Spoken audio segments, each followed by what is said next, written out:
My name is Jeanette Magnus, and I'm the director of the Center for Global Health here at the University of Oslo. The Center for Global Health is in collaboration with Norwegian Institute of Public Health, the Norwegian University of Life Sciences, the Norwegian Meteorological Institute, and the Norwegian Water Resources and Energy Directorate, and the Norwegian Center for Climate Services and the Norwegian Center for Climate Research, and the University of Oslo Interdisciplinary Initiatives, the UIO Nordic, UIO Energy, and UIO Life Science, hosting the Norwegian launch of the 2022 Lancet Countdown report on health and climate change, just a few days after the main global launch. The Lancet Countdown is an international collaboration that independently monitors the health consequences of a changing climate. Publishing updated, new and improved indicators each year, the Lancet Countdown represents the consensus of leading researchers from 35 academic institutions and UN agencies. The 43 indicators of this report expose an unabated rise in the health impacts of climate change and the current health consequences of the delayed and inconsistent response of countries around the globe, providing a clear imperative for accelerated action that puts the health of people and planet above all else. The action called for warranted radical collaboration, and we hereby seek to mobilize the Norwegian academic milieu to action for planetary health to protect human health. Ladies and gentlemen, we have an exciting program ahead of us, with Norwegian academicians and policymakers with wide range experience and expertise. I will now give the word to today's moderator, Tore Rem, Director of UIO Nordic, soon to become UIO Democracy, Professor at Faculty of Humanities at UIO. Over to you, Tore. Thank you, Jeanette. It's my great pleasure to have the task of moderating our discussions today and to introduce the speakers. We have one representative from the Global Report with us and 3 speakers who will comment more directly on Norwegian issues, although not exclusively so. The starting point for this seminar and our discussions is not only the International Lancet Countdown report, but also our new policy brief for Norway. The brief begins by acknowledging that climate change threatens to roll back recent advances in global health. We remind our readers of the fact that extreme climatic events in recent years have also affected the Northern Hemisphere, and we appeal to the government, industry, and civil society to take their responsibility in mitigating climate change and adapt to it. Our focus, as Jeanette reminded you of, is the connection between climate change and various health issues. This year's brief focuses on 3 areas and gives 3 recommendations. The first relates to drought and its consequences. The second concerns food security.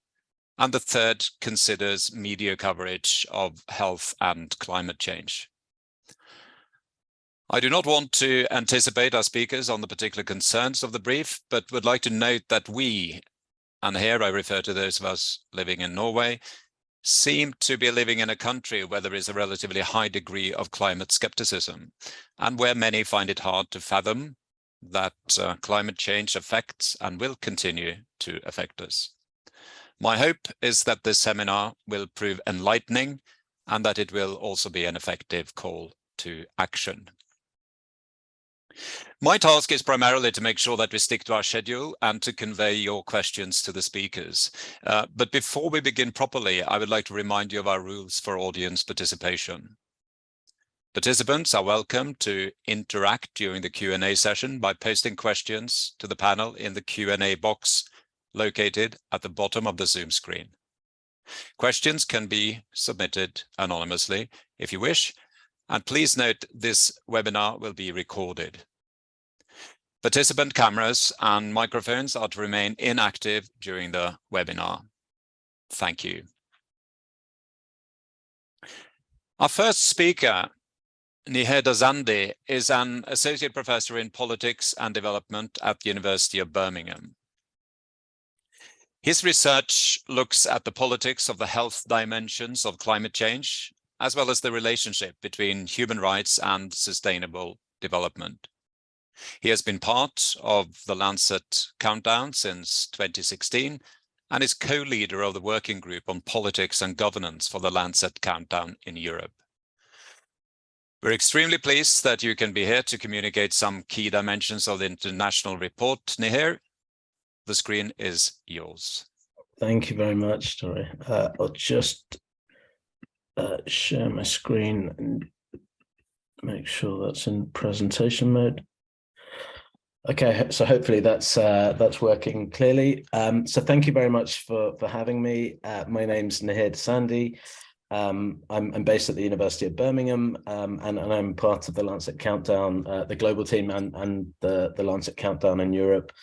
And what I thought I would do is just provide a bit of a background to this year's report, an overview of some of the key messages, and then a bit more of a focus on three of the indicators, looking at drought, food security, and media coverage. So this year's report, the 2022 report, is the seventh iteration of the global indicators. As was mentioned, it's 43 indicators that we track across 5 working group domains, which I'll talk about a bit more in just a second.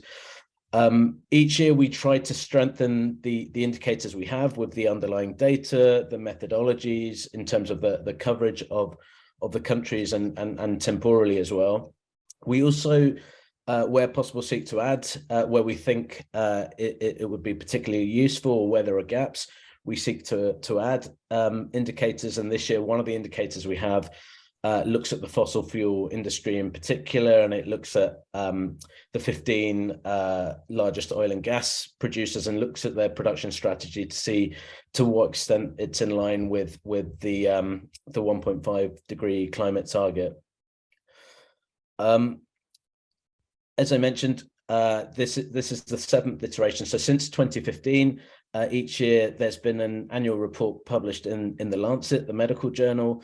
And the aim of this over time is to track the transition, or hopefully track the transition from climate change as the biggest threat to human health, to looking at how the response to climate change might provide the biggest opportunities for human health. As was already mentioned, it's an international collaboration. So over 50 academic institutions and UN institutions, and it's 100 people involved now from a range of different disciplines. So it's climate scientists, it's geographers, it's mathematicians, physicists, it's social scientists, and of course health practitioners as well. So what I'll now do is just present. Actually, before I do that, I just need to mention, as I said, there's 5 working groups, and so this figure shows how the structure of both the collaboration and the indicators that we have works. So at the center we have the health impacts of climate change, which is covered by working group 1, and so the indicators produced here look at a range of different health impacts.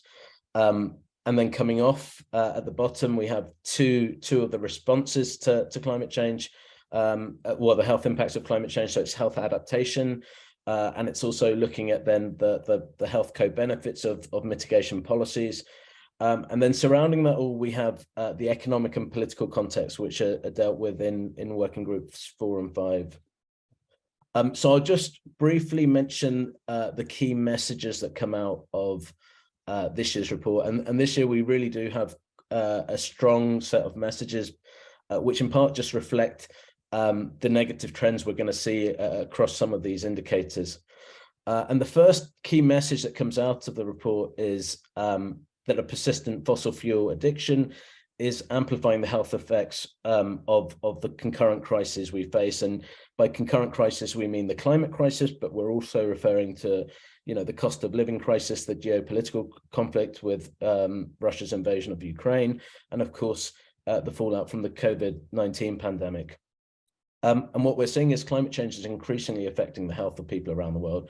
It's negatively, it's really worsening health and well-being in every country around the world. And this is through various channels, from extreme heat to food insecurity, the risk of infectious disease breakout, and of course extreme weather events.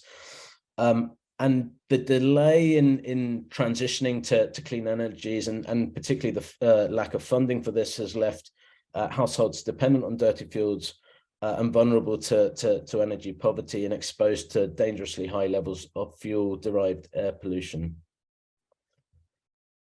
On top of this, the next message is that governments and companies continue to prioritize fossil fuel interests to the detriment of people's health and well-being. And it's worth saying, in terms of the level of subsidies that we see, which is, amounts to hundreds of billions of dollars for the fossil fuel industry, for many countries, that level of subsidies that they offer to the fossil fuel sector, outweighs their health budget. And at the same time, we're seeing a complete lack of funding, which means we're not seeing an equitable and just transition. So this particularly affects lower income countries that don't have the resources to make that transition. The funds that were offered are not being provided adequately. And as I mentioned, we have this indicator in the report which tracks fossil fuel companies and their plans. And what we find is, the plans that they have in place for their production would lead us to far exceeding any of the Paris Agreement goals in terms of the temperatures, and it would lock us in to a much warmer future with even worse health consequences. So then the final message that comes out of this is that the world faces a critical juncture.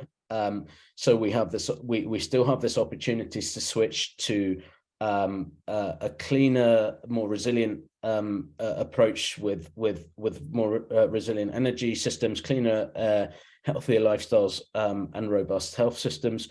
Or if we continue on the current path, we're effectively going to lock ourselves into a dependence on fossil fuels, which could lead to a fatally warmer future.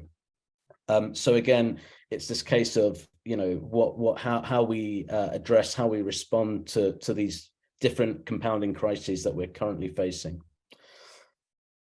So they're the three key messages. I'm just going to then briefly talk about some of the indicators that we have in this year's report. So I thought I'd just provide a very brief glimpse at the types of indicators we have. So as I mentioned, the first set of indicators looks at health impacts, and we look at the effect of heat on health.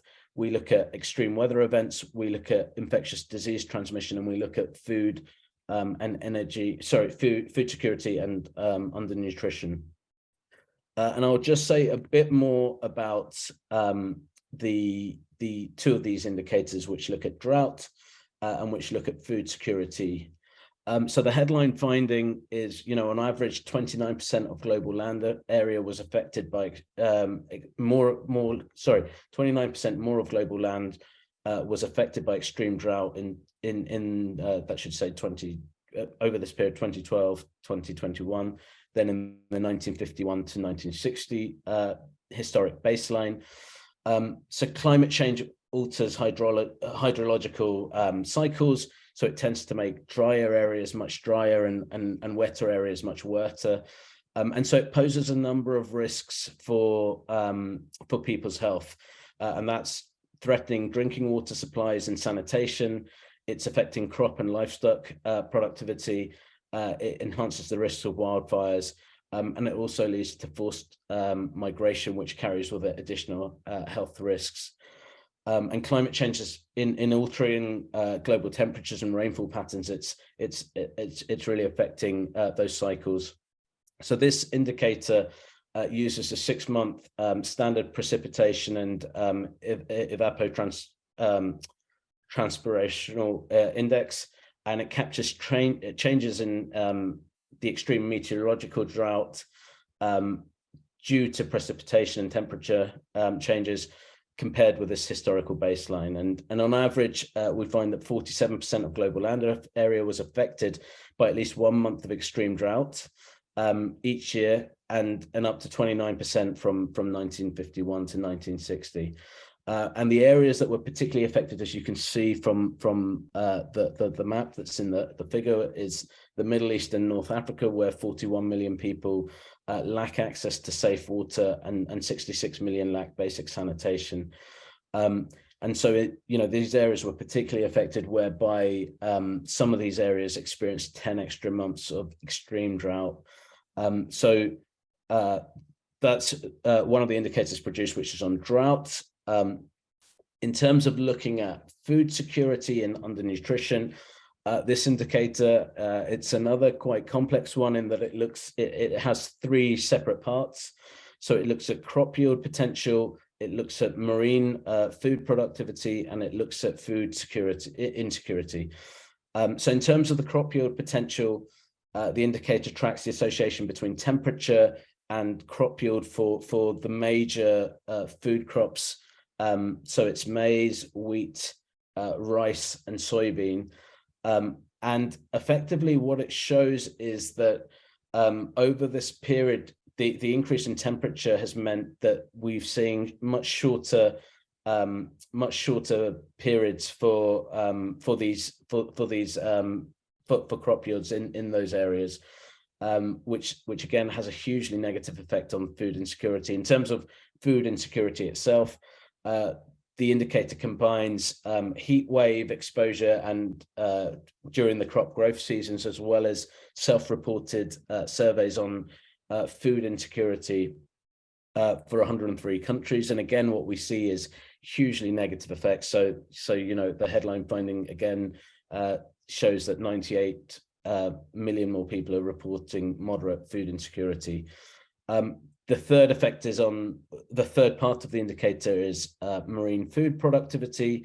And again, what we're seeing is that the increasing atmospheric CO2 concentrations are also increasing sea surface temperatures of inland water bodies, and acidifying oceans and reducing their oxygenation.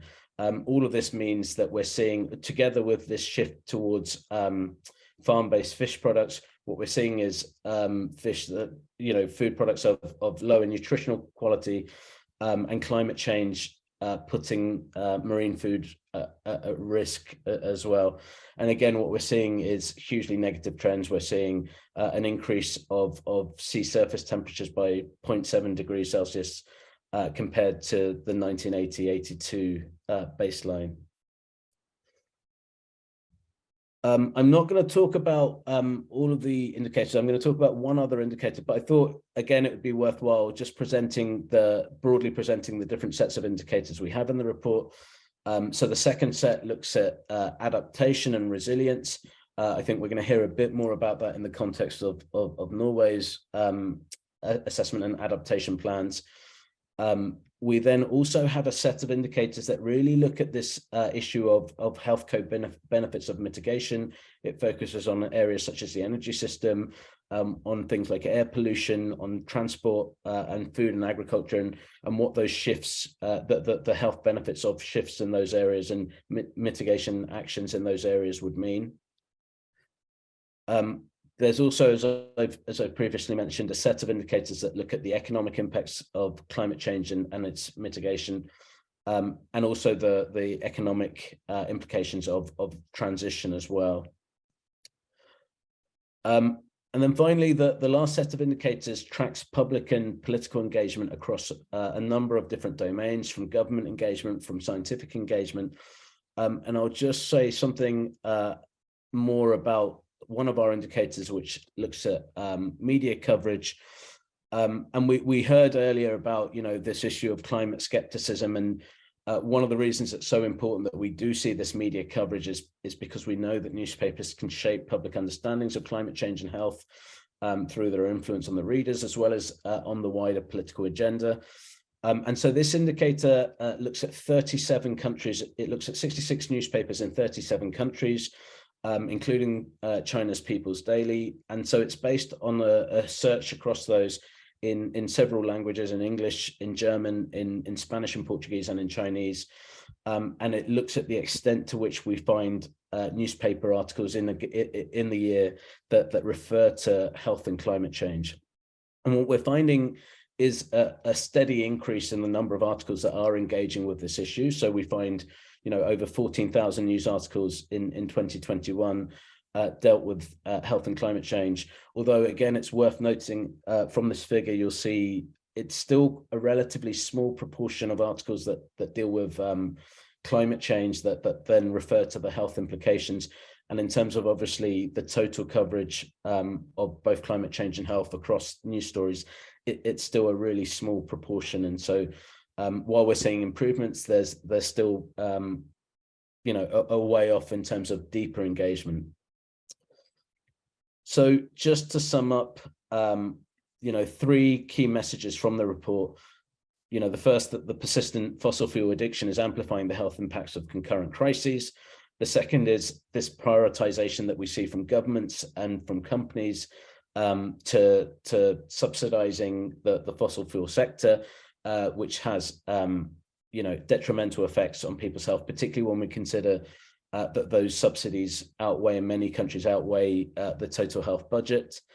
And finally, that a health-centered response to the compounding crisis can still deliver. So we're not quite locked into this worst-case scenario, but again, it is time to see that switch towards a future where we're addressing these impacts, we're reducing our emissions, and we're ensuring people have a healthier future. So thank you very much. Hopefully, I think I stuck to time. And I will hand back over to Tore. Thank you, Niheer, for what was a very informative presentation of the headline findings of the global report. I will just repeat my encouragement to the audience to come up with questions. But if I may start. How do you say? It's clearly this is a pretty bleak picture. Not just the climate crisis as such, but also these other crises coinciding with it. And one of my questions would be, how would you say, or how do you think a health-centered response might be more efficient in reaching policy level politicians, civil society, than a mere climate crisis approach, as it were? Yeah, it's a good question, and I think there's a number of ways. I mean, we know, climate change can often seem like quite an abstract issue. It's not something that people face or necessarily think about in their day-to-day lives, particularly with these other crises ongoing. But we know that people do tend to, prioritize their own health, the health of their families and their children. So that's one way. Is it really sort of personalizes this notion of what's going on in terms of why we need to respond to climate change. That a health lens can really bring that focus onto the individual, and it also moves away from this notion, this sort of misconceived notion that climate change is still something that's somewhere down the road, and it really brings to focus that this is impacting our health, the health of people around the world right now. So I think it brings that temporal focus on the need to respond. I think it also offers something of a positive message, which I think is really important, in that I think the work on co-benefits, the health co-benefits of mitigation, is really important. That, by addressing climate change, it's not only are we obviously responding to the various impacts that climate change has, but these policies often have a really beneficial impact. If we're talking about a switch to active travel, we're talking about a shift in diets away from red meat consumption. It's not only that these will help reduce emissions. It's that they will have really big benefits for people's health. And I think, again, that ability to talk about these benefits and these co-benefits of addressing climate change are really important. And, you know, there is emerging evidence that suggests, you know, a health framing of climate change does bring people in. It does increase their ability to engage with the issue and potentially to support some of the actions that are really needed for that transition. That's extremely interesting and helpful, I think, for someone like me who's just sort of come into this field. In the larger picture, we're sort of struggling to find narratives and metaphors and whatever, you know, to make climate crisis and climate change understandable, at least to us in our part of the world. And that's a very good answer. I have one question from the audience. How do you explain the dip in climate media coverage in the early 2010s? In the early 2010s, it's I mean, it's interesting with these things like the government engagement, which tracks engagement at the UN General Assembly, with the media coverage. I mean, one of the things that's worth noting is it really brings to the forefront that, you know, climate change is an issue. Climate change and health is competing with other issues to gain our attention, whether it be, you know, conflicts that are going on, whether it be the global economic crisis, which potentially might have led to some focus away from climate change there. Yeah, it's a good question, and actually it's one that we'd have to dig into a bit more. But I think we do see these, you know, dips away. I think we'll probably see a dip away this year as well with in terms of government engagement. We tend to see, you know, where there's a major crisis, and you know, the Ukraine crisis, the invasion would certainly be that. We tend to see a switch away from things like, you know, sustainable development and climate change during those periods. I did say that it was a bleak picture, and it doesn't feel less bleak, you know, speaking from a country that is, you know, a huge producer of fossil fuels and profiting from it at the moment, and even, you know, being put under pressure to produce more. But the global report also points to at least, you know, some reasons to be more hopeful. Would you mind just elaborating on that a little bit? Sure.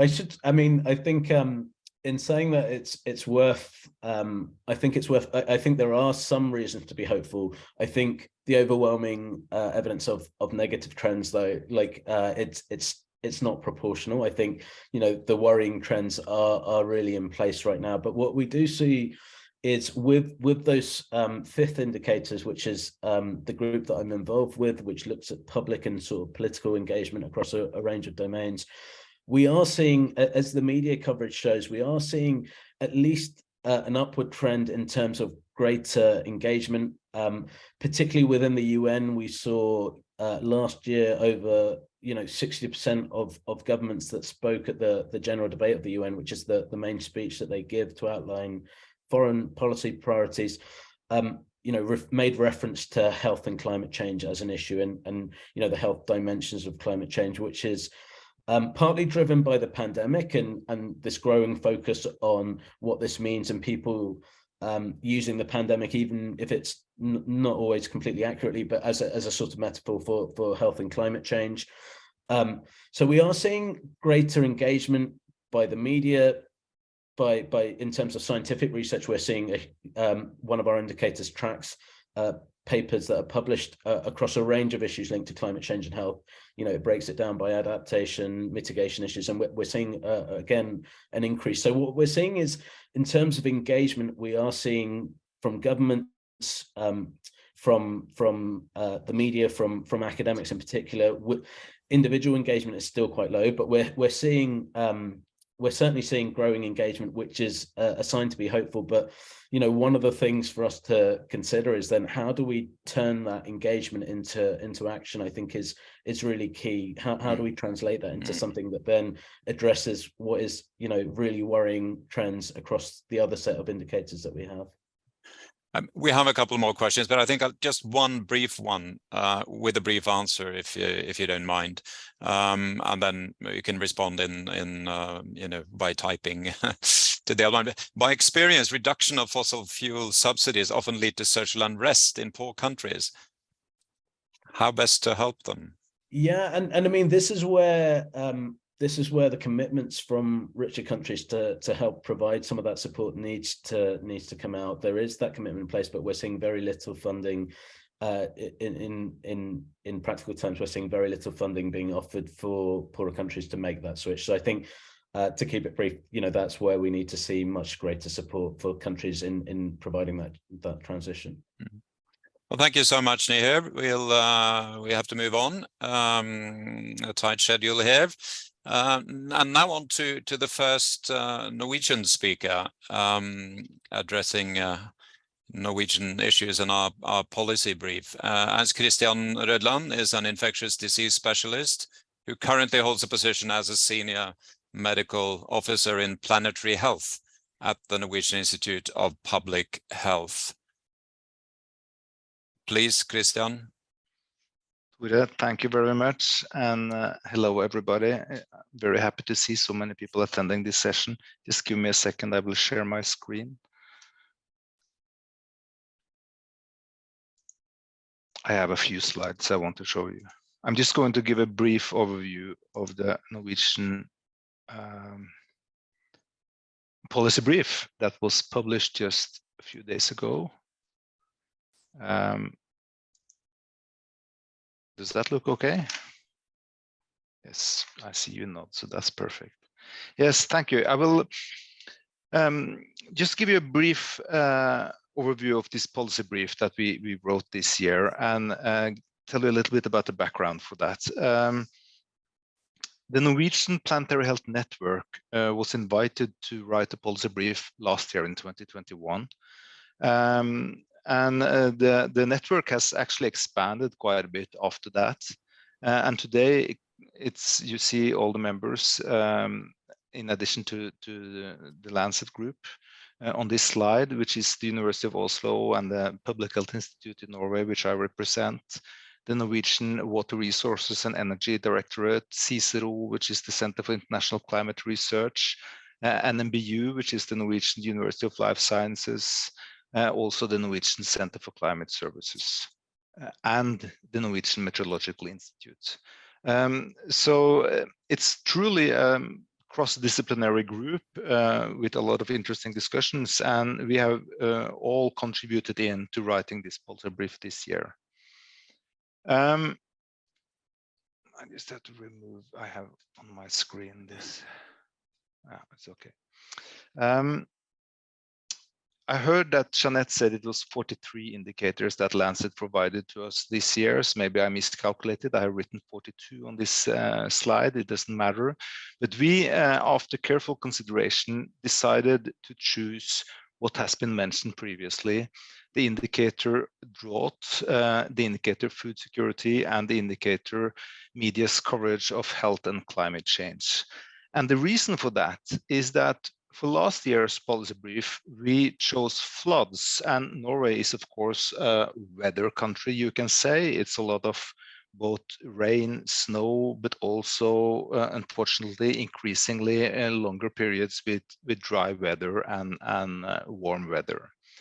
Last year, we wrote and chose the detection, preparedness, and response indicator. That was to a large degree because we were in the middle of the pandemic, and of course preparedness and response and detection was of great importance at that time. It's not less important today, but food security, we wanted to draw a sort of a red thread through the indicators this year. And of course, drought, one of those big impacts of drier and warmer weather is food insecurity. So that's why we chose that indicator as well. And then we wanted to follow up on the indicator media's coverage of health and climate change. And I will come back to that because there was a recent report published that revealed some very interesting numbers on climate skepticism in Norway, which really should give reason for some thoughts and second thoughts. So let me first say a few words about the indicated drought. And as we just heard, the incidence of drought globally is increasing. with the impacts on crop yields, water security, power production, and also, of course, increased risk for wildfires. I'm sure that Hege Hisdal, who will talk after me, will bring some more details into this. But nationally in Norway, we expect that the risk for heat waves has approximately doubled over the last years. The summer of 2018 was an extreme example in Norway with massive crop failure. It resulted in slaughtering of cattle because insufficient feed for the cattle. Also empty wells, temporary closure of hydropower plants, which is the main, by far main source of energy in Norway, of electricity. We had the record high reports of wildfires in Norway. And also we had locally widespread damage of ecosystems. So the summer of 2018 sort of stood out as an example of what we maybe may experience more of in the years to come. And I think you could say most likely we'll experience more of. This figure that we chose for this year's report shows the number of days with the groundwater level below 10% in the year 2018. And as in many figures, the color red is something which is negative, which is again shown on this image. So that the drought with, for sure, reduced crop yields in Norway 2018 brings us into the topic of food security. Food security means the access to sustainable, universal access to safe and sufficient food. That is the meaning of the term. In Norway, the crop growth season for winter wheat decreased by more than 4% in the period of in 2021 as compared to 1981 to 2010. So maybe not as much as in the rest or in many other countries in the world, but we see a reduced growth season in Norway as well as we do, or as been seen in most other countries.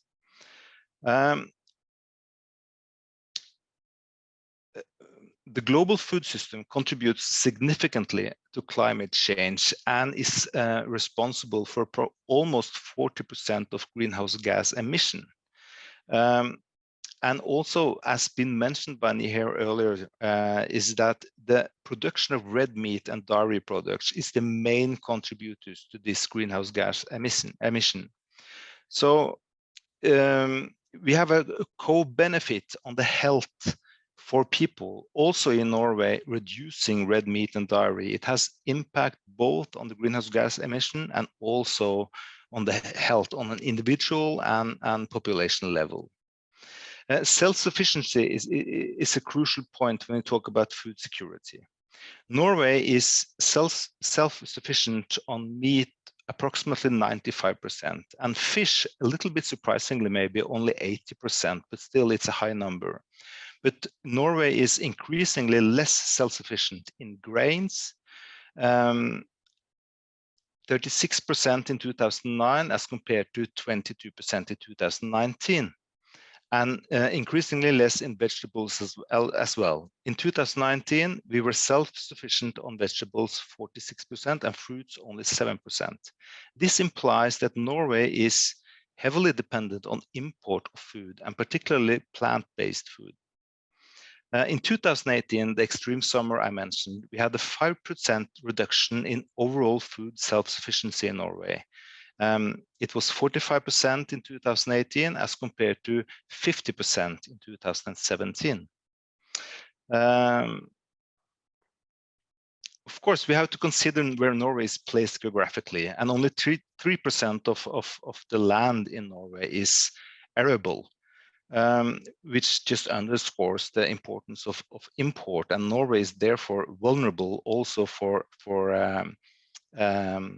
climate change induced failures of food production globally. It has been mentioned the climate skepticism in Norway, and what is the role of media in this?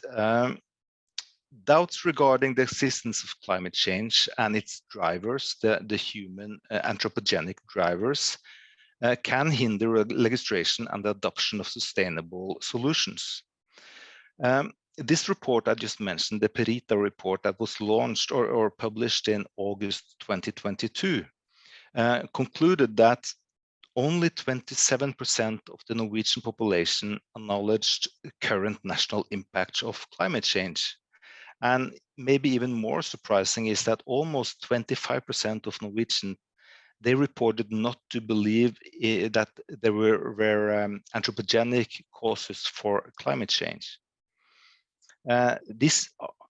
In my opinion, these are surprisingly high numbers, and we can only speculate why it is like this. But of course, I think the elephant in the room is Norway's heavily dependency on the fossil fuel production. Then also, what is the media's role in this? You will need to come to a close. I'm finished very soon, yes. The 22 Lancet report, it showed a significant increase in media coverage on climate health globally. But in Norway, we did a search, a retriever-based search that did not find these findings in Norway. That means that the attention that climate change and destruction of ecosystems has gotten in Norwegian media has not increased anything over the last year. So these three indicators resulted in 3 recommendations that I will not go through here. You can find them in the report that we concluded in our policy brief for Norway. Thank you. Thank you, Kristian. That's excellent. We'll just move on to the next speaker and then have a Q&A after that. And the next in line now is Hege Hisdal. She's a hydrologist with a PhD about droughts, and she's head of the hydrology department at the Norwegian Water Resources and Energy Directorate, that is the National Hydrological Services. She's also a board member of the Norwegian Center for Climate Services, a center which aims at providing information about changes in climate and hydrology as a basis for climate change adaptation. Please, Hege. Thanks a lot, and hello everyone. I'll try to share my screen. So let's see.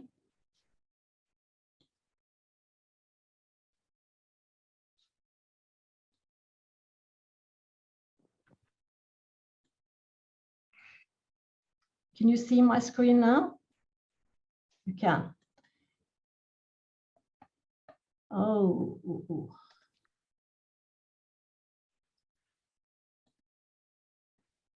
So I'll start with outlining my presentation. There are many definitions of drought, and I will discuss what a drought is and give an overview of various drought impacts before giving some details about droughts in Norway and then the 2018 drought that has been mentioned already in particular. And I'll also say a little bit about the potential climate change effects on droughts.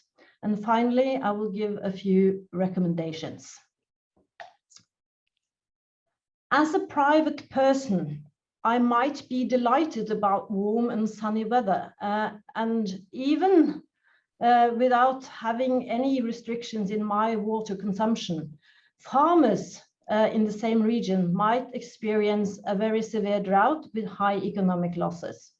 So whether or not you experience the weather as being in a drought situation depends on your area of interest.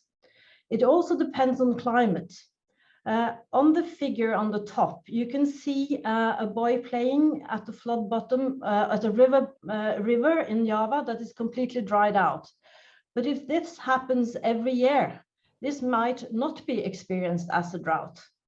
In the figure in the bottom, you can see a Norwegian hydropower reservoir, and there is water in that hydropower reservoir. But even so, this may be a very severe drought if there is much less water than what we normally experience. So we define drought as something that can occur in all climates. It's a temporary phenomena, and it can be characterized by a deviation from normal conditions. And I'd like to add that the water use in countries in different sectors is very much already adapted to normal conditions. So if we have a deviation from the normal, then we have a drought. If you have a permanent absence of water, then that is a characterization of a particular climate, an arid climate. So that is a permanent phenomena, and it's actually normal. A drought propagates through the water cycle. It starts off as a sustained high pressure with a lack of precipitation and high temperatures. It then further develops to a soil moisture drought, or what we also call an agricultural drought. We then have very high evaporation losses because of the high temperatures, and in addition, the precipitation deficits. We might then have reduced biomass and yield. A soil moisture drought might further develop into reduced recharge to the groundwater reservoirs that further develops into low or no river flows. So very little water in the rivers. So here we can see that the drought propagates, and we have meteorological droughts, we have agriculture or soil moisture droughts, and we have hydrological droughts. That means little groundwater or very low or little river flow. There are many impacts of droughts, and they can be divided into three major groups. We have economic impacts, and agriculture and food production, the impact on agriculture and food production is a major one, but we also can include reduction in domestic water supply, effects on forestry, fishery, and power production. It could be a lack of water for hydropower production, but it could also be a lack of water for cooling systems in the non-renewable energy systems and nuclear power plants, and general lack of water availability. We have environmental effects on flora and fauna, the water quality, wildfires has been mentioned earlier today, erosion, dust storms, etc. And we have severe social impacts. A lack of water in drought situation might increase political conflicts and increase the level of conflicts in general, might lead to health problems, changes in lifestyle, poverty, and in the most extreme drought events in poor countries, famine and death are consequences of drought. Droughts in Norway, they are characterized by severe summer droughts caused by lack of precipitation and high evaporation losses. We might also have winter droughts caused by long periods of frost where the precipitation is stored as snow, and they result in hydrological droughts with low groundwater levels as well and little water in the rivers. Major hydrological and meteorological droughts do not necessarily coincide. I will show an example of that when we come to the effect of climate change on droughts. We have very shallow groundwater reservoirs in Norway, and they respond very quickly to a lack of precipitation. So that's also a characteristic of droughts in Norway. The most severe hydrological droughts are a combination of summer and winter droughts. So drought caused by lack of precipitation and high evaporation losses continuing into a winter drought caused by frost.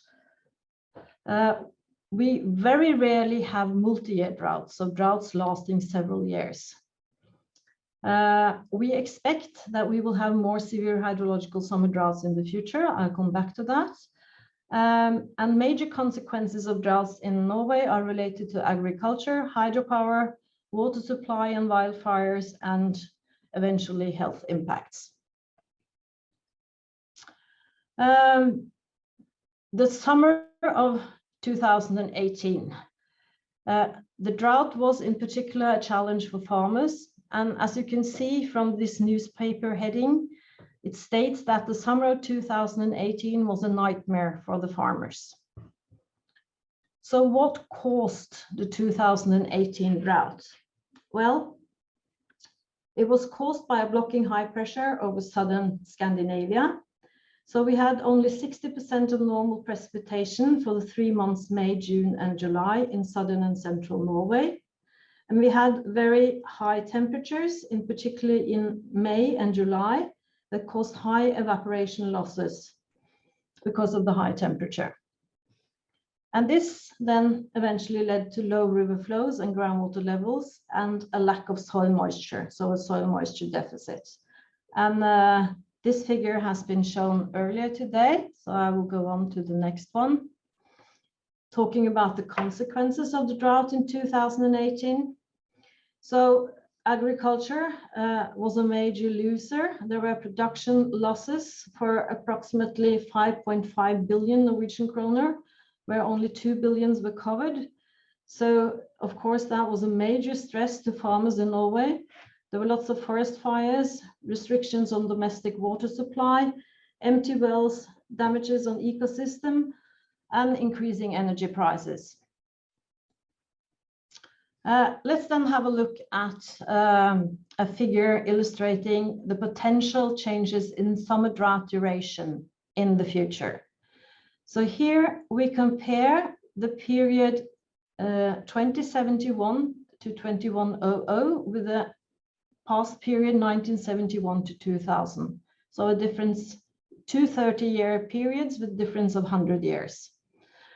To the left, you can see the difference for precipitation with a medium emission scenario and a high emission scenario. And you may notice that the map is gray. It means that we do not actually expect any change in summer drought duration when it comes to precipitation. To the right, you can see runoff or river flow. And here you can see that the colors yellow, orange, and red are turning up. And it means that we actually expect that the summer drought duration towards the end of this century will be longer than what we experience in the period 1971 to 2000. So an increase in summer drought duration. So why can this happen when we see no increase in summer drought duration when it comes to precipitation? It is because we expect an increase in temperature. And when the temperature increases, as I have explained earlier, we get high evaporation losses. And then the evaporation losses, they completely outweigh the precipitation increase. So we can still then get an increase in hydrological or river flow droughts, even if the rain droughts do not become more severe. So that's something that is very important and we need to be aware of. And you can also notice that for the medium emission scenario, the drought duration does not increase as much as under the high emission scenario, where we have more of the red and orange colors. So the higher the emissions, the higher the temperature increase, and the more the summer drought duration will increase. Are you coming to close, Hege? I am. Yeah, because we need to move on to the Q&A. Yeah.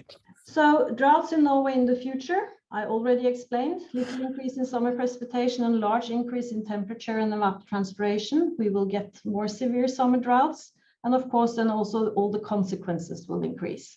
We will increase the need for irrigation, wildfires, risk will increase, etc. And the final recommendations. There is still a lot of uncertainty related to the results that I have shown you. So there is indeed, as always, a need for more research, in particular on the links between climate change, droughts, food production, and health impacts in Norway. We need to develop drought outlook systems, and we need assessments of the adaptive capacity across different sectors. And very important, we need to go from reactive to proactive approaches when it comes to preparedness and adaptation. Thank you. Well, thank you both for very clear and illuminating presentations. We have a few minutes for a Q&A, and again, I'll encourage the audience to post questions. You can do so anonymously if you prefer. Maybe a question first to Kristian. Is it possible to say more about this? Why this degree of climate skepticism in Norway? I mean, we would like to think of ourselves as highly, having a highly educated population, a knowledge society, and so on. I'm just wondering whether that, your first response about being dependent on fossil fuels, I think it may explain something, but surely there must be a sense of not actually being particularly affected as well, by climate change. And, in the north, a prosperous country, we can always adapt without it costing us too much. It's a very good question, and I don't have a clear answer, of course. It's also a little bit sensitive, actually, and difficult to answer, but we have to acknowledge that Norway is not being as much affected by climate change as most other countries. That's just the way it is, because we are placed geographically where we are. But it's I also think it's many reasons, as you imply in your question. But the big elephant in the room is our dependency on fossil fuels, and also maybe the wealth that we have gotten used to in Norway. We are used to very high standards of living and extremely high costs. We spend a lot of money on traveling and everything, and maybe it's very difficult to accept that this should be reduced in some way. But I think the results from the study I mentioned should really pave ground for discussions on that, and we should really be self-reflective on that topic in Norway, which are what we are in a way trying to push forward through our brief. Yes. Yeah, I mean, that's one. I take it that one implication is that one response to this picture is the need for a policy brief. Exactly. Right? Yes. Yes. Yeah. Hege, we like to think that generally we have plenty of water in this country. Maybe it's related to the first question, really, but are droughts really causing health problems? Yes, they're causing higher energy prices at the moment, but are they really causing health problems? I think Norway is a rich country, and we have 10 years ago we launched a white paper on climate change adaptation, and it was really said that since we are a rich country, we have a sort of a robust health system people are taken care of, so we can manage with the climate change effects. But I think that the mental health issues amongst farmers, for example, related to severe floods and droughts, that's not something that has really been looked into. So there might be quite severe health problems that we are not aware of, but we just sort of are assuming that we are a rich country and we have a robust health system, so we can tackle this, we can handle it. But it's also like has been said before, that we have, I mean, natural disasters, floods and droughts, it's not causing fatalities. A lot of people don't die because of this. And we don't have enormous heat waves where all people die like they do in France and even in the UK.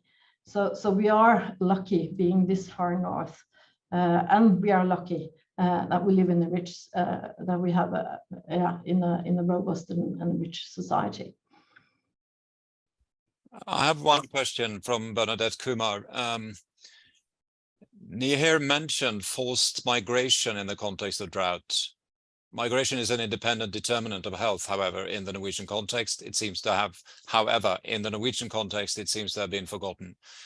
We see already a concentration of people living in the southeastern part of Norway. Will we see any internal migration? We do have some focus on international migrants and refugees, but no strategy to deal with both of these issues. I think in the time perspective that we are looking at towards the end of the century, internal migration in Norway will not be sort of a big issue. But of course, migration from other parts of the world might be an issue. And we've seen it even this summer where tourists came to Norway with the argument that Southern Europe was too warm. So, but that's again, people that have a lot of resources and they can travel. And there is a big discussion, how large migration can we expect from poorer countries if, because of famine, for example, where people are not rich and do not have a lot of resources. So maybe they die instead of migrating. Well, thank you. We need to move on to our final speaker, is Arne Bardalen. His extensive CV includes positions as Director of the Department of Agriculture, Deputy County Governor and Acting County Governor in Oslo and Akershus. And from 2001, he had positions as Director of the Norwegian Institute of Land Inventory, Director of Norwegian Forest and Landscape Institute, and Director of Research at the Norwegian Institute of Bioeconomy Research. He is now a special advisor at the Norwegian Institute of Bioeconomy Research and has recently published a report on climate risk assessment in value chains based on study of food systems. The screen is yours, Arne. Yes, thank you for the invitation, and thank you for having the opportunity to give a brief presentation. I will share my screen, and you see the front page of the presentation now? Okay, yes. I like to start to underline that farmers in Norway face very different climate and conditions for their production. We have a gradient from south to the Arctic north, and from the sea level to the high mountains, and from coast to inland. So impacts on climate on Norwegian agriculture will be very different depending on in which region the farmer are doing their activity. Now I should shift this. Okay. And we have seen from 2017 and 18 that we had a very extremely wet harvest season in 2017 and a very dry season in 2018, as we already have been told. If we look at sustainability and agriculture, food security is a basic fundament for a sustainable and stable society. And what we see now is that the global trend is dramatically increasing food insecurity. And we also see that the Nordic countries are increasingly exposed to transboundary climate risk, and also, as we have seen this year, and geopolitical risk. And risk is raising a potential for more serious impacts on food security also in the rich part of the world, like the Nordic countries. And we have, in Norway, we are strongly depending on food import. 60% of the calorie supply for Norwegians is crossing the national border. And if you look out in the rest of the world, we can see a dangerous combination. We have the extreme events of weather events as a result of climate change. Extreme event with early low probability will be occur more often with increased intensity, duration, and distribution. And we saw it in 2018. We saw it in Europe this year, in in California and the Western Canadian state, in China, and in Latin America. So we have seen drought in several regions around the globe. And we also know that there are 6 regions globally that are particularly important for the world's food production and food chain.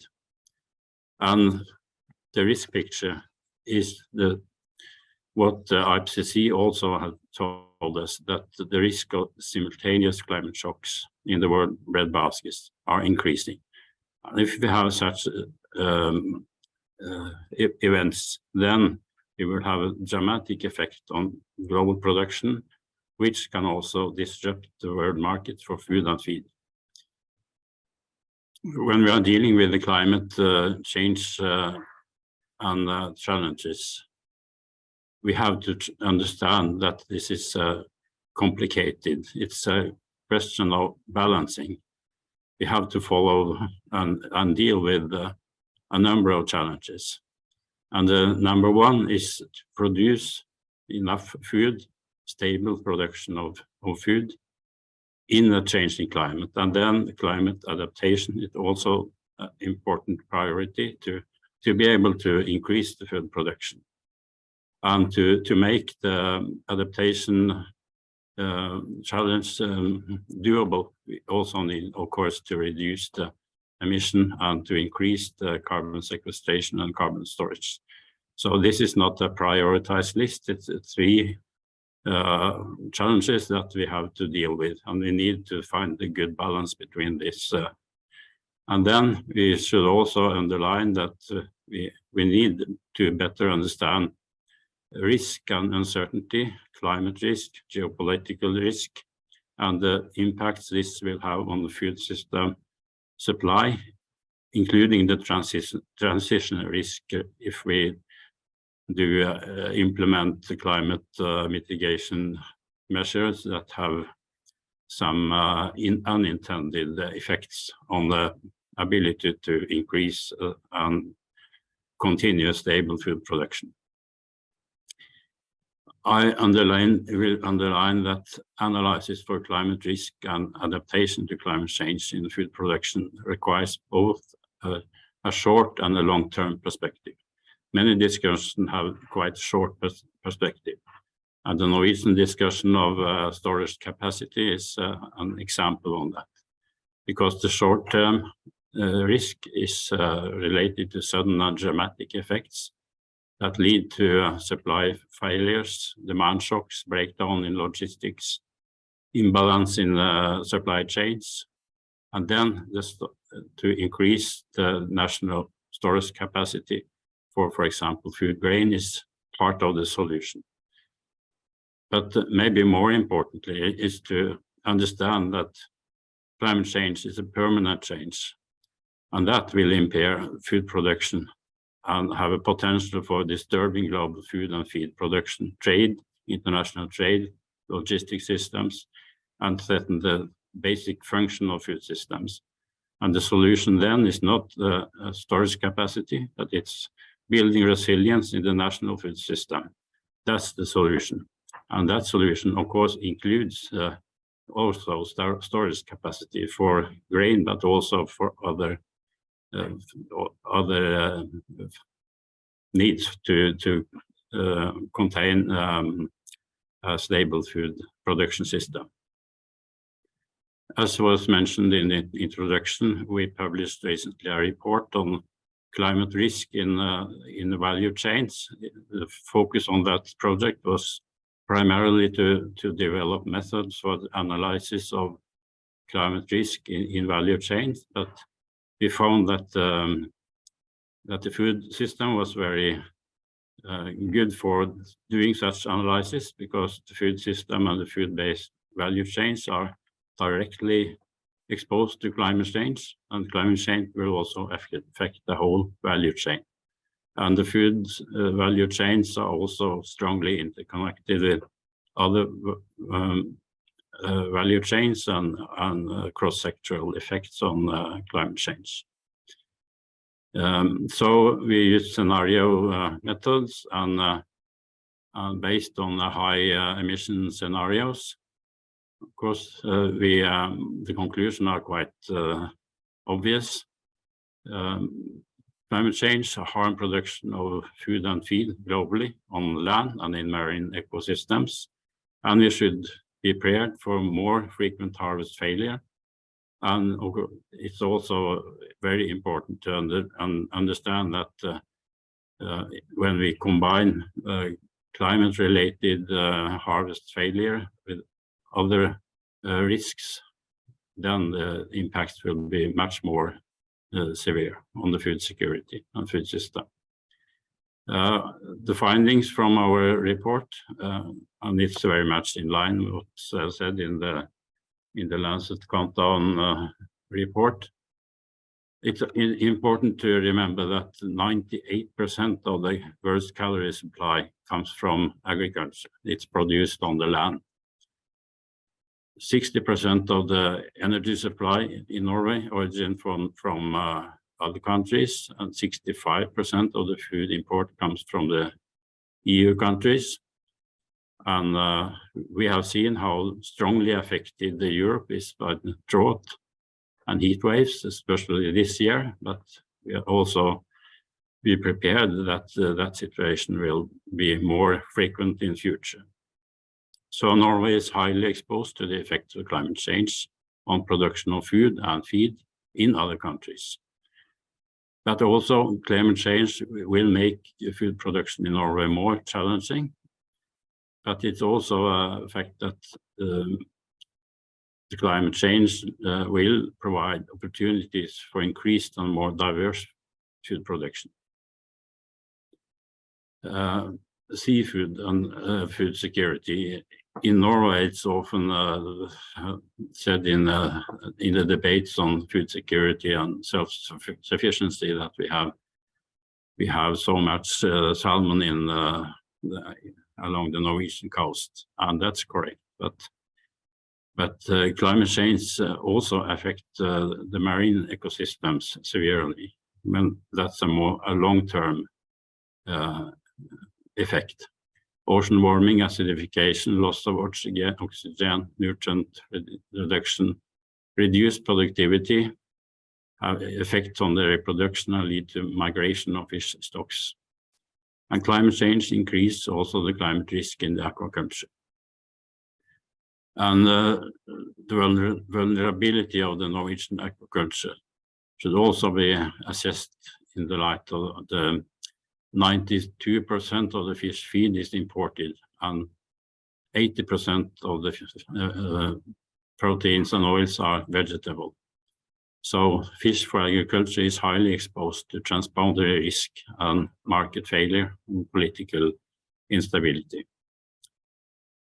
Our findings related to agriculture in Norway. Agriculture in Norway must adapt to more drought and extended growing season. Growing season can expand. It opens for cultivation, higher yield from current crops. Also to introduce some new species and varieties.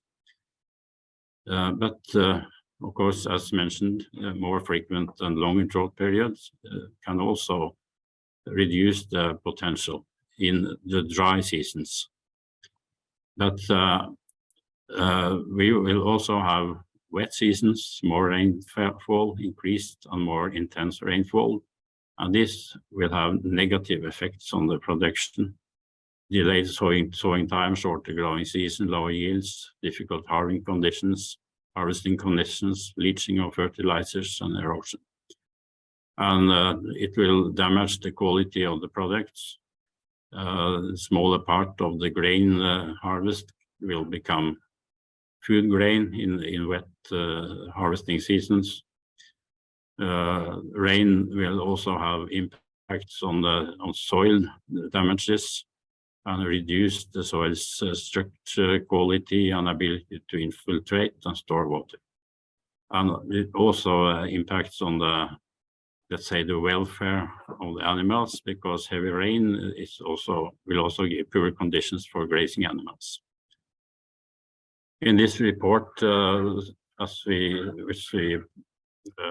was given a report to the environmental agency, we also tried to identify what was the most vulnerable elements in the food system if we have a shortage of high prices in food system.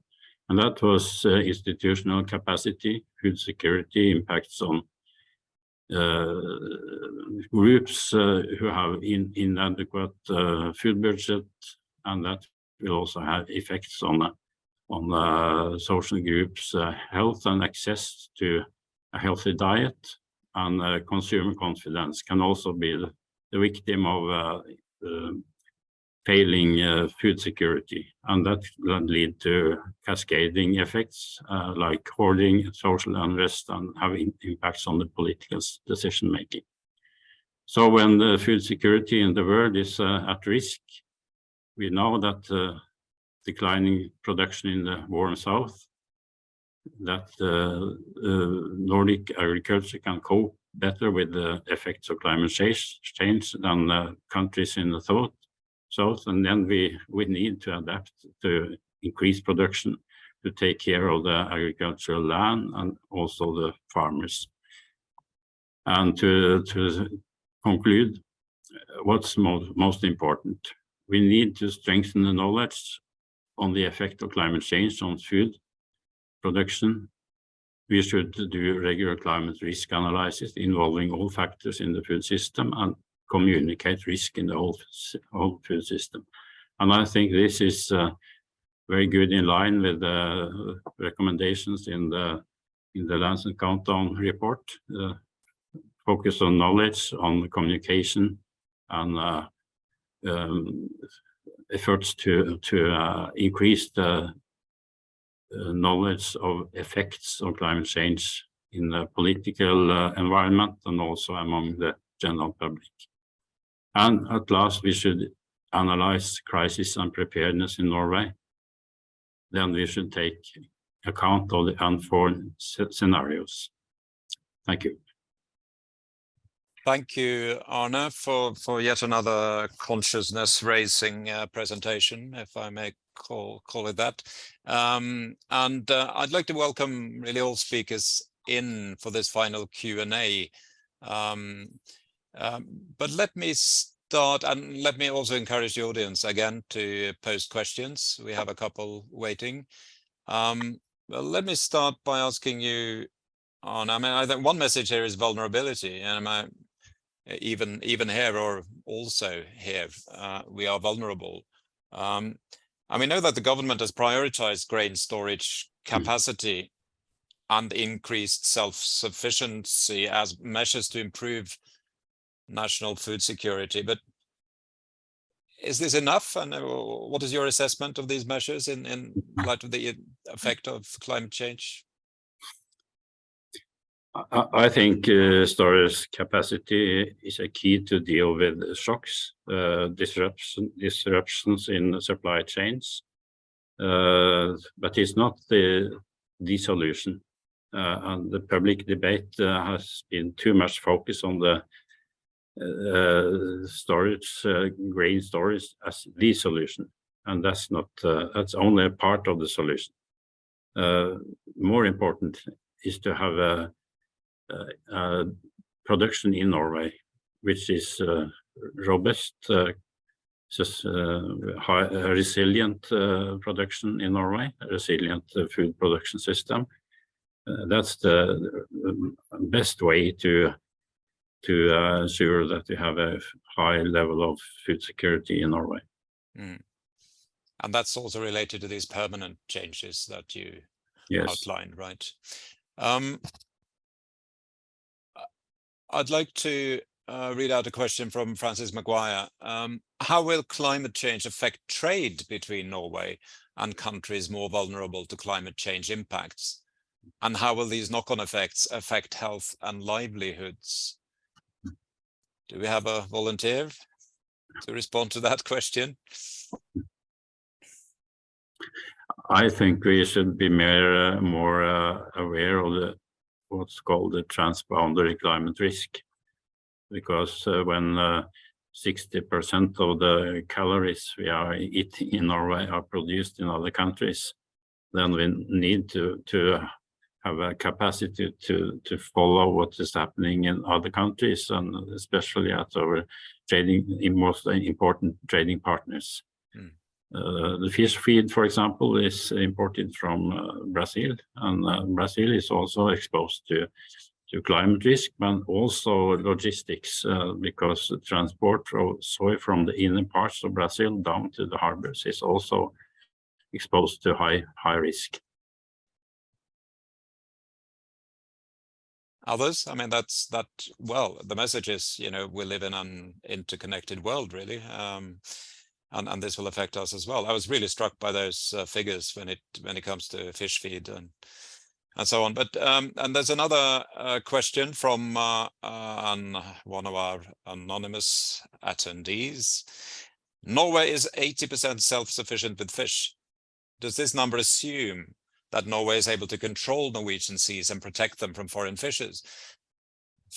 Are there any numbers taking such lacks of disposal rights into account? You know, sovereignty, lack of sovereignty into account? Any experts on fisheries among us?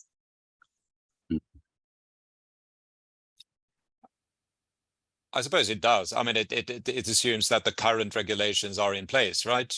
So a kind of trade war or fisheries war with Russia might just change that.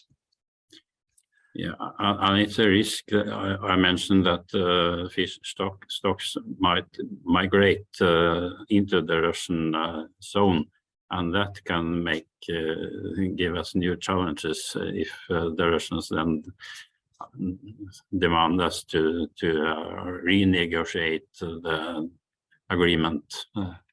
And if we should go to negotiation on that based on the migrated fish stocks in a situation like we have today, that might be well, I am not able to comment on the foreign policy implication of that.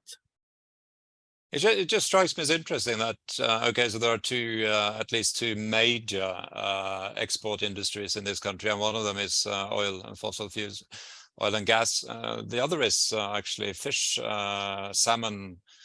And in some ways, while the first one might drive us away from measures towards climate facilitation, adaptation, and so on, the other one really ought to push us towards doing something. With reference to what you said about, you know, this dependency on, well, on imports from the south. So anyway, so it's not a clear-cut situation anyway for even for us in the north. Are there any? Do the speakers have any sort of comments on things they've heard? Niheer, anything that stood out from the Norwegian context that you found interesting? No, I mean, I found the presentations really interesting. I mean, there's a question that's just been put in, which I think is a really important one, which is that I think, as the speakers have highlighted, you know, Norway is in a fortunate position in many ways, but equally when we're looking at some of the impacts that we're talking across, you know, about across all of these different domains, I think there is a strong limit to how much, you know, self-sufficiency and those sorts of things will get any country. I think we do live in a really interconnected world. So there's the sort of practical elements of, you know, Norway may have certain benefits in terms of, you know, it's what it produces domestically and all of those sorts of things. But equally, as we've heard, it is dependent on international trade. There is the issues around conflict over resources. If we don't take strong measures to address global warming and global heating in terms of the way in which it's going, you know, they will affect all countries in terms of that resource scarcity. People will need to and will want to move from where they are if places become, as we're saying, you know, if places become, if the impacts are felt so highly that, you know, food security becomes even worse, health is affected in a wide range of ways, including, you know, heat, including infectious disease. So I think the comment that's made about the need to go beyond national politics and borders, I think is a really important one. And I think on top of that, I think there is, you know, there's the practical argument where I also just don't think that level of self-sufficiency will kind of protect any country fully from the effects we're talking about. But then there's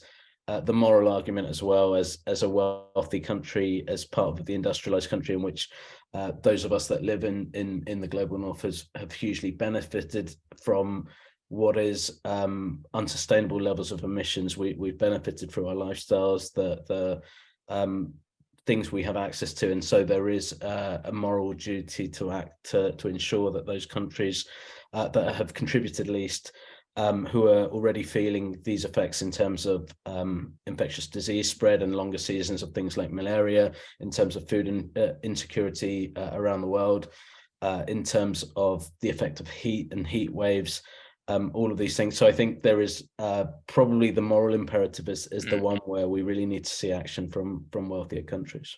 Yeah, no, absolutely. And again, this is a country profiting hugely from the export of fossil fuels these days. I think I would say, I think it is an obviously absolutely crucial intervention, that question about being too introspective. To our defense, and I'm now speaking, I think, on behalf of the group behind the Norwegian policy brief, we have a pedagogical task, you know, in actually showing our population that something needs to be done and that it also affects us. You know, the moral imperative should be added to that, I think. I think that's completely right. Yeah. Yeah. Okay. A final question, I think, from Karl-Henrik Gerbitz. A longish one. Let's go.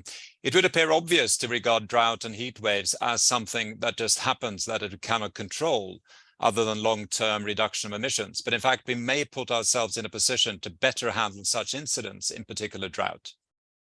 Better management of water resources, preservation of wet marshes, and more may be national measures. Internationally, the African Great Green Wall, aiming to grow trees to create shade, cool the ground, and better utilize whatever precipitation there is interesting, I think. Any comments on that? Maybe Arne? Yeah, one comment. I fully agree that the challenge related to water scarcity and drought, we have also to look at what is sustainable management when we look at the impacts of land use on water, and also the ecosystems and the biodiversity's impact on sustainable food production. So it's more a question of having a more holistic approach to understand what is sustainable land use, land management, and the water and drought challenges, of course, a very important part of that question. Mm-hmm. Hege, we have one more minute before I Jeanette's totally closing agree. remarks. And there's something called integrated water resources management, and we need to look at all the different sectors that rely on water, and that's almost all sectors, and have plans for what to do in times of drought, and also have plans on how to utilize the water in a sustainable way. So balance between various interests is very important, and we need to do more on that. Excellent. Let me say a warm thank you to participants and speakers, and I'll let Jeanette end the seminar with a couple of closing remarks. I would like to say thank you very much to Tore for an excellent navigator through the day, and to all the presenters for what you have done. And thank you to those of you that have stayed with us. I would encourage you to go and register at the Center for Global Health for emails for upcoming events. And please, ladies and gentlemen, there is a Norwegian version of the policy brief. There is an English version of the policy briefs.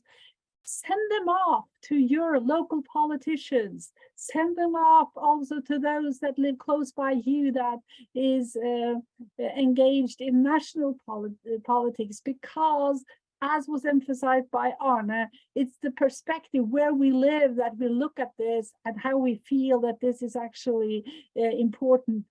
I live 80 kilometers outside Oslo, and across my screen, as we have been having this meeting, a flood warning has appeared several times. We are anticipating 50 millimeters of rain here where I live. So please share the good news about the importance of planetary health, and use what we provide to you, and have a really blessed afternoon, all of you. And thank you again to the whole Planetary Health Network for pulling this together, and to Lancet and to Niheer for enlightening us. Thank you very much.